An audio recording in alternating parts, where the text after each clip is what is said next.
வீட்டு உபயோக gas cylinder விலை ரூபாய் 50 உயர்த்தப்பட்டுள்ளது. இது நாளை முதல் அமலுக்கு வருகிறது என்று தெரிவிக்கப்பட்டுள்ளது.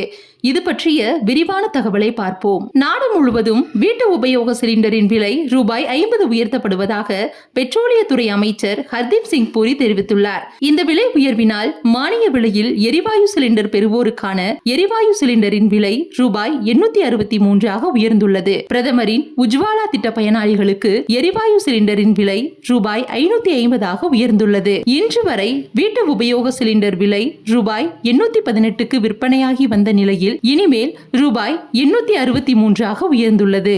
எரிவாயுவை குறைந்த விலையில் விற்பதால் எண்ணெய் நிறுவனங்களுக்கு இதுவரை 41,338 கோடி இழப்பு ஏற்பட்டுள்ளது. எண்ணெய் நிறுவனங்களுக்கு ஏற்பட்டுள்ள இழப்பை ஈடுகட்ட சமையல் எரிவாயு சிலிண்டர் விலை உயர்த்தப்பட்டுள்ளது. வழக்கமாக எரிவாயு சிலிண்டர் விலை மாதத்துக்கு ஒரு முறை அல்லது 15 நாட்களுக்கு ஒரு முறை மாற்றியமைக்கப்படுவது வழக்கம். அண்மை காலமாக ஒவ்வொரு மாதமும் மாத தொடக்கத்தில் மாற்றியமைக்கப்பட்டு வந்த நிலையில் தற்போது சிலிண்டரின் விலை மாற்றியமைக்கப்பட்டு இருப்பதாக அமைச்சர் ஹர்தீப் சிங் பூரி தெரிவித்துள்ளார்.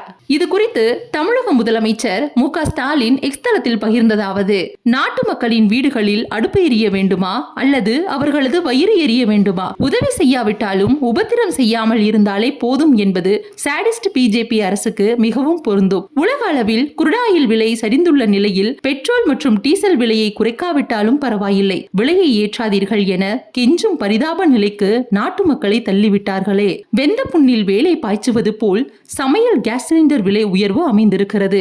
மக்களே, அடாவடியாக விலையை உயர்த்திவிட்டு தேர்தல் நெருங்கும் நேரத்தில் அதில் சிறு பகுதியை குறைத்து நாடகம் ஆடுவது பாஜகவின் வழக்கமாகிவிட்டது. இந்த நாடகத்தை பார்த்து பார்த்து நமக்கும் பழக்கமாகிவிட்டது. ஒன்றிய பிஜேபி அரசே, தேர்தல் ஏதாவது வரும் வரை காத்திராமல் இந்த விலை உயர்வை உடனே திரும்ப பெறுக என்று முதலமைச்சர் மு.க. ஸ்டாலின் கூறியுள்ளார்.